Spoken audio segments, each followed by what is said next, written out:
So here we see the Chazon Ish in his Gdula, in his giant level that he was, lowers himself to the level of the mindset of a beginner, but not even a beginner that already knows God. Not like a Baal Tshuva comes to Shurim once a week. No, a beginner before the Shurim. And he says that this person, this sensitive person, first has to have the desire to know more about the creation, to stop being a golem, just alive.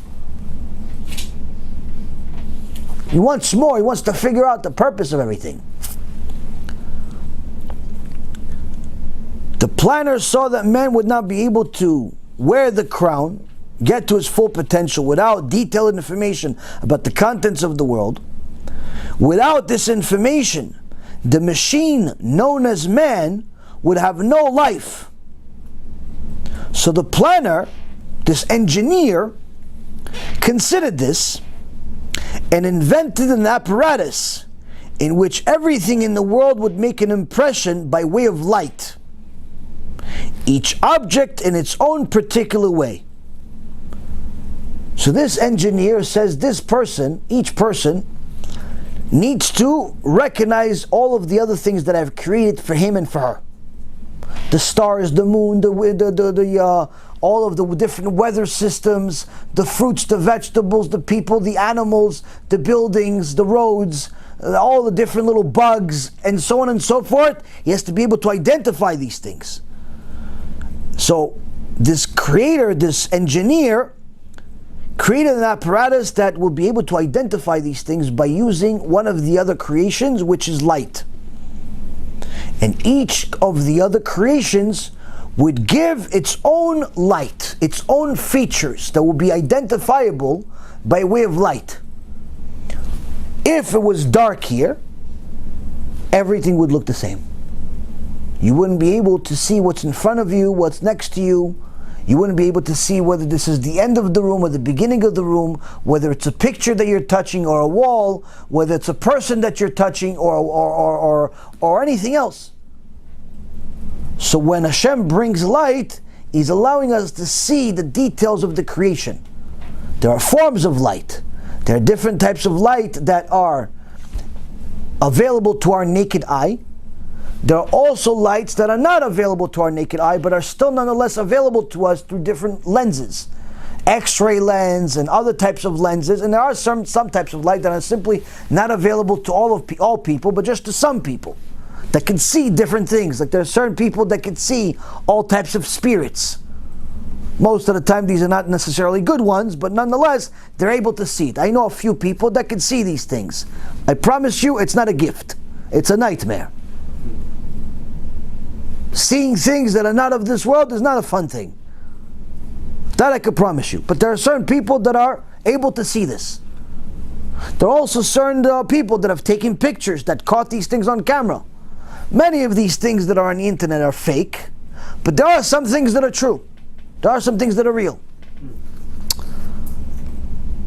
The point being is that this is what Hashem decides is going to be shown to a certain light, not shown to a certain light, shown to a certain person, not shown to a certain person.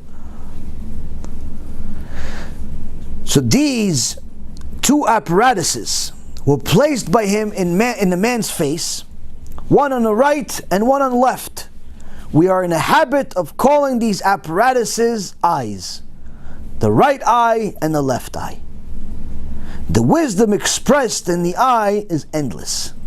Throughout the generations, wise men have studied the eye in an attempt to understand the treasures of wisdom hidden in its creation, and they have yet to fathom it completely. So we see here that the Chazon Ish says, before you could even understand the magnitude of the Creator, you first have to understand your inability to understand the creation completely. You can understand aspects of the creation, but not the entire creation completely. One example is the eye. No matter how much they've studied it, no matter how many billions of dollars they've spent on it, mankind is incapable of understanding how the eye truly works. There's a write-up that I'm going to read to you. It's truly amazing when you put it into this analogy or this type of perspective. And it says the following. Let us imagine the following newspaper scoop. I mean, it's an article. In the world's most sophisticated laboratory, some of the world's leading scientists have developed what could only be described as a super camera. The newspaper article will also carry a picture of the most complicated looking camera available. This camera works under all conditions and does not require either artificial lighting or film. 20 years ago, this was a big deal. No film? Wow. Every so often you have to go to one of the local shops, get your film developed, wait for the guy to finish a few days later. Once the 24-hour development was a big deal, now there's no film. Now everything's on a little card. But when this was originally up, no film already was sounded like a big thing. So no film and also no memory card.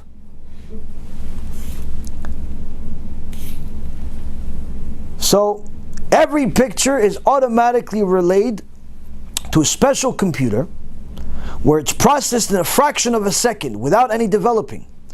The super camera has the ability to capture close-up and long-distance views at the same time, regardless of their size.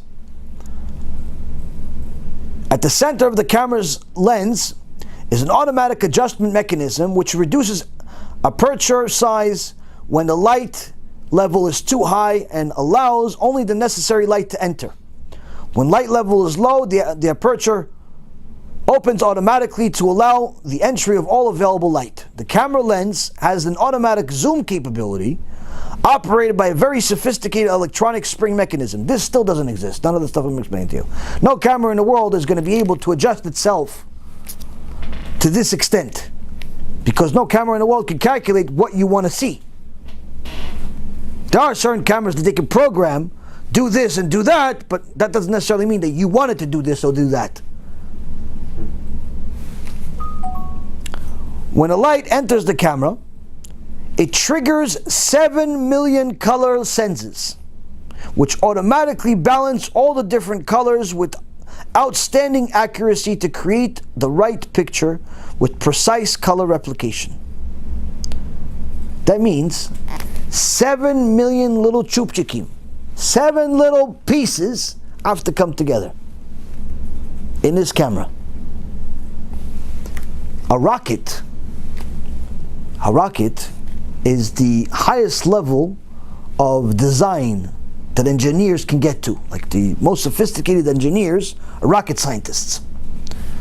And the reason why is because a rocket, even though it doesn't look so sophisticated, is a very, very sophisticated set of engineering where it has 1 million parts. 1 million parts to make a rocket. Screws, bolts, pieces of metal, rubber, and so on and so forth.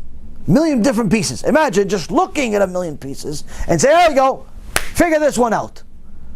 We get a heartache when we see a puzzle with 200 pieces. And if you like puzzles, 1,000 pieces, you get a heart attack. 1 million pieces put together, and you have to know where everything goes, and if you make one little screw is off, the rocket explodes. One screw, not bolted the right way, whole rocket explodes. 1 million pieces are worthless. That's what happened years ago when that Israeli was supposed to go on a first mission to the to outer space. They had a Sefer Torah inside the rocket, and the rocket exploded in midair. They figured out later on one of the screws wasn't screwed. One screw. 1 million screws were perfect. One screw wasn't screwed. One screw. Here in this camera, he says there's 7 million pieces, but just for the color that have to come together. And when at night, and the 7 million color senses cannot work, there are 127 million black and white sensors that come into operation. There are 127 million pieces that come together, that are together in the same camera, i.e. your eye, to allow the eye to see everything else, even without color. The black and white system is more sophisticated than the color system. If one of those pieces no good, you're finished. One piece out of the 7 million doesn't work, colorblind, or you can see only a few colors. Similar with the 127 million pieces. 127 million cells. Designed and built specifically for this task, the black and white sensors successfully capture the picture. Given the most expensive and sophisticated camera in the world is fragile, for the first time in photographic history, a special automatic lens cleaning system has been fitted into the camera itself. You don't have to clean the camera by yourself.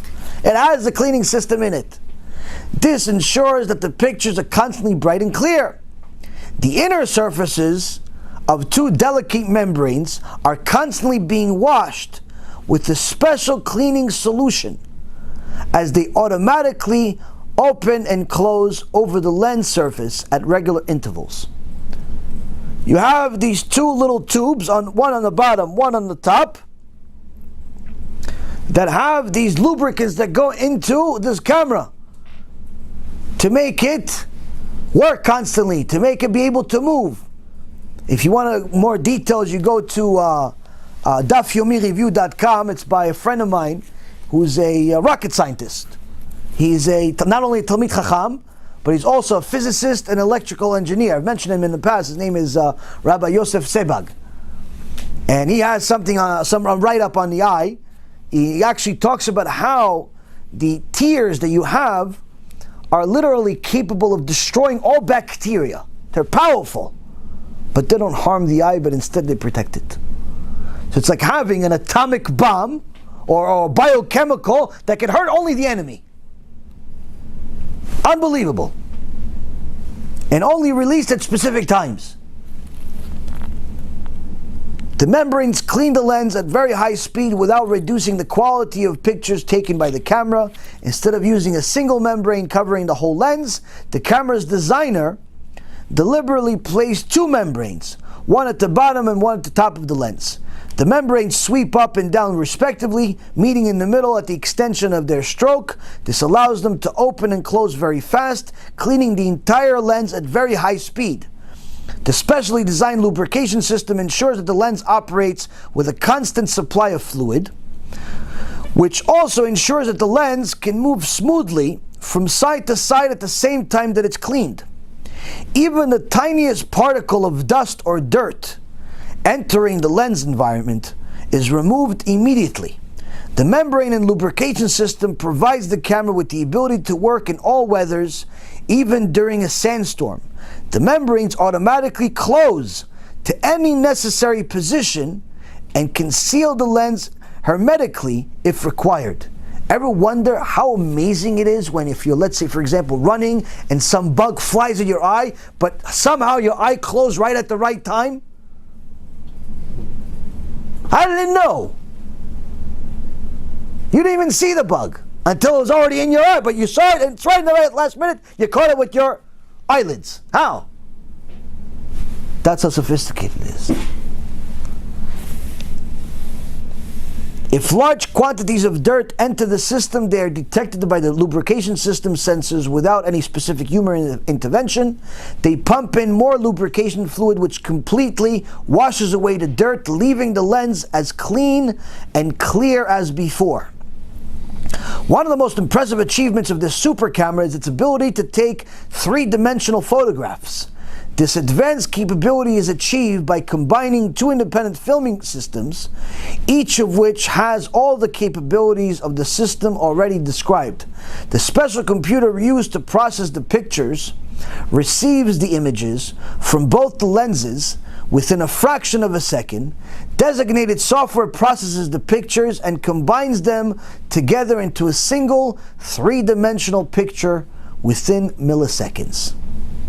It's important to realize that this super camera is no more than 2.5 centimeters in diameter And both lenses are permanently located in the most sophisticated creation on earth, and they are called the eyes. So this is in a sefer that we give out as part of our Kiruv package. It's called Science Comes of Age by Rabbi Zamir Cohen. If you want to buy the Kiruv package, or for your friend or for yourself, it's on our website. This book is one of the books that's in it. If you just want the book, then it's better off you just buy it online, on Amazon or some other bookstore, but it's going to be called a different name. It'll be called The Coming Revolution by Rabbi Zamir Cohen.